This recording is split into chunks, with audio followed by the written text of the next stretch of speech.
बिस्मिल्लाहिर्रहमानिर्रहीम। अस्सलाम वालेकुम। आज मैं आपके लिए लेके आई हूँ ट्राउज़र और शर्ट की कटिंग। ये फ्लैपर टाइप ट्राउज़र है और इसकी हम पहले ड्राफ्टिंग करेंगे। तो पहले मैं ये 2 पीस अलग कर लेती हूँ ताकि हम इसकी प्रॉपर कटिंग कर सकें।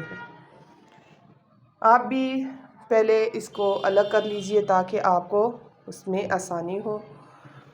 और हमारे जो ये ट्राउज़र की लेंथ है वो 40 है। पहले हम इसको इसी के ऊपर रख कर अच्छे से तसल्ली से इसकी ड्राफ्टिंग करेंगे। पहले ये देखें माशाल्लाह फुल लेंथ है इसकी, बिल्कुल बस इतनी है जो हम आराम से कपड़े ये हमारा जो ये ट्राउज़र इसमें आसानी से निकल जाएगा। आसन को भी अच्छे से फैला लेंगे। पाँचे तकरीबन इसके 10 से 11 इंच चौड़े हैं और आसन इसका 19 है। जितनी हमें चाहिए हम उसकी ड्राफ्टिंग करेंगे। पहले तकरीबन 1 इंच का मार्जिन रखते हुए हम नीचे फैब्रिक पर ड्राफ्टिंग करेंगे। आपको जितना खुला रखना है आप उसी की मुनासिबत से ड्राफ्टिंग कर सकते हैं। पहले मैंने आसन का निशान लगा लिया। तकरीबन 1 इंच का यहाँ से मार्जिन देते हुए हमें इसको नीचे तक निशान लगाऊंगी। मुझे आसन से थोड़ा खुला चाहिए था, इसलिए मैंने थोड़ा सा डीप कटिंग की है, डीप निशान लगाया है। आप भी इसी तरह इसको जितना खुला रखना हो उतना डीप आप कर सकती हैं। हमेशा कटिंग करते हुए और ड्राफ्टिंग करते हुए आपने निशानात का बहुत ही बारीकी से जायज़ा लेना है, तब इसकी कटिंग करनी है। हम पहले इसको अच्छे से इसके साथ बराबर रख कर अपनी तसल्ली कर लेंगे।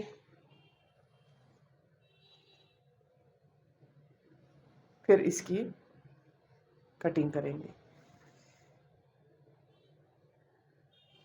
अक्सर आसन में मसला आता है, वो फट जाते हैं या खिंच जाते हैं।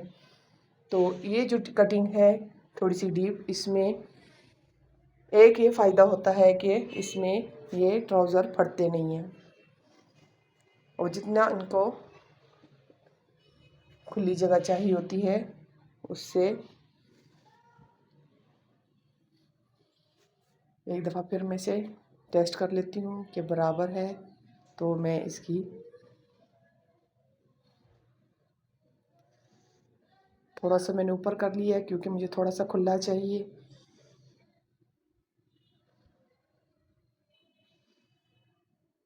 ये तकरीबन आधा इंच हमने ज़्यादा किया है और इसकी आसन जो है वो 14 इंच है।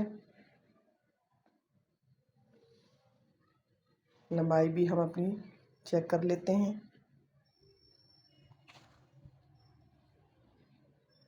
अब हम इसकी कटिंग कर लेंगे।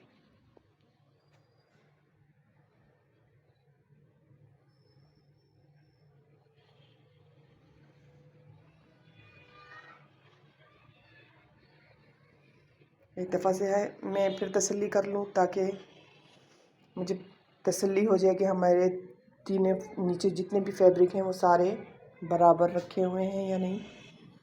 तो फिर मैं इसको कटिंग करूँगी। आप भी इसी तरह पहले अपना आप मुतमईन कर लीजिए आया सब कुछ ठीक है तो फिर कटिंग किया कीजिए, क्योंकि एक दफ़ा कपड़ा कट जाए तो फिर उसका हल नहीं है। ये देखें तकरीबन सब सेट है। अब इसकी कटिंग कर लेते हैं।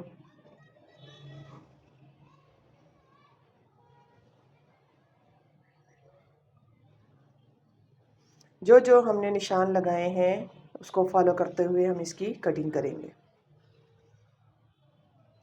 गहराई का भी अंदाज़ा लेते हुए हम इसकी कटिंग करेंगे।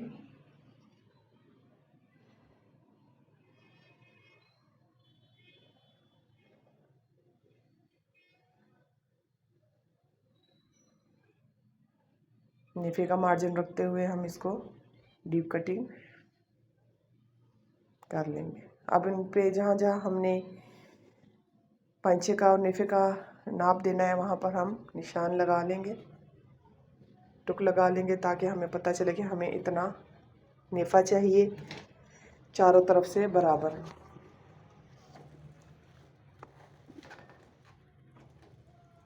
और पांचे की तरफ से भी निशान लगा लेंगे।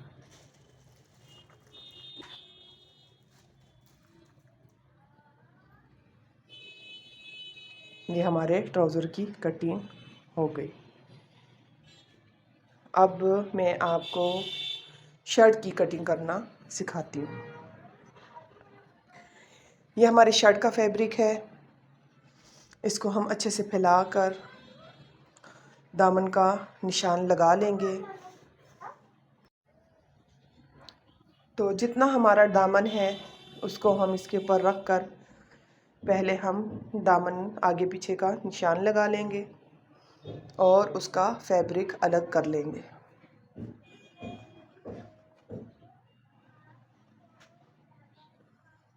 तो तकरीबन 25 मेरा इस शर्ट का नाप है। 25 इंच हम इसको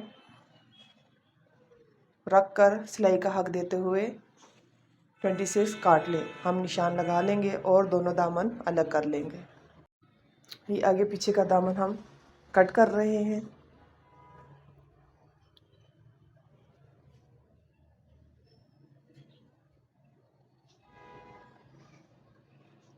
दामन को भी इसी तरह आपने पहले अच्छे से चेक करना है, चारों तरफ से बराबर है तो ही इसकी कटिंग करनी है। ये देखें, अलग अलग कर लेंगे मैं।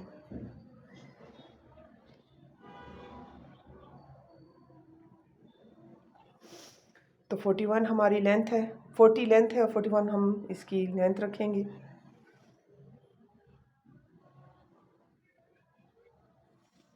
ऊपर से एक्स्ट्रा कपड़ा हम कट कर लेंगे।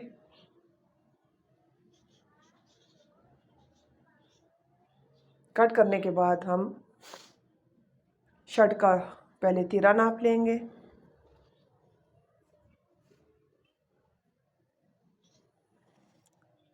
तीरा हमारा 17 इंच है, तो 17 का इन हाफ हम शर्ट पे निशान लगाकर ड्राफ्टिंग कर लेंगे। और हमारी चेस्ट है 24 इंच। आपको मैं बताती चलूँ कि ये जो शर्ट है ये कुर्ता स्टाइल में है, मतलब फिटिंग वाली नहीं है। तो हमने 1 इंच की कमी की है इसमें और निशान हम लगा लेंगे 17 का इन हाफ। वही इन हाफ हम जो हम तीरे का लगाते हैं वही हम इसका शोल्डर में यूज़ करते हैं। तो फिर हमारी जो चेस्ट है 12 इंच है, 12 इंच का हम निशान लगा लेंगे। आपको मेरी वीडियो पसंद आ रही हो तो सब्सक्राइब ज़रूर कीजिए। 11 हमने थोड़ी सी डीप शेप दे दी है और तकरीबन आधा इंच का मार्जिन छोड़ते हुए हमने चौक की ड्राफ्टिंग कर ली है। आधा इंच का मार्जिन आगे की तरफ डीप कटिंग, फिर इन हाफ शोल्डर से हम इसके साथ निशान लगा लेंगे और फिर इसमें आगे की तरफ यानी आगे शोल्डर का कटिंग का हम निशान लगाएंगे जो हमें डीप चाहिए। पीछे की बनिस्बत अगले शोल्डर की जो होती है वो तकरीबन 1 इंच, कोई आधा इंच रखता है, कोई 1 इंच। तो आप अपने मुनासबत से जितनी आपकी चेस्ट हो उसके मुनासबत से आप इसका निशान लगाएं। अब पहले मैं जो पिछले वाले शोल्डर पे कटिंग करूँगी, ये देखिए पिछले शोल्डर की कटिंग कर कर साइड शोल्डर की, और फिर डीप कटिंग जो हमने करनी है उसकी कटिंग कर लेंगे। आपने नीचे वाले दामन का ख्याल रखना है कि आपने उसके साथ इसे कट नहीं करना। अब पिछले गले का भी हम इसमें निशान लगा लेंगे। ये साइड की सिलाई का निशान जो हमने शर्ट बंद करनी है उसका निशान लगाया है। अब चौक का निशान लगा लेंगे। तो ये थी हमारी सूट की कटिंग। उम्मीद करती हूँ आपको पसंद आई होगी।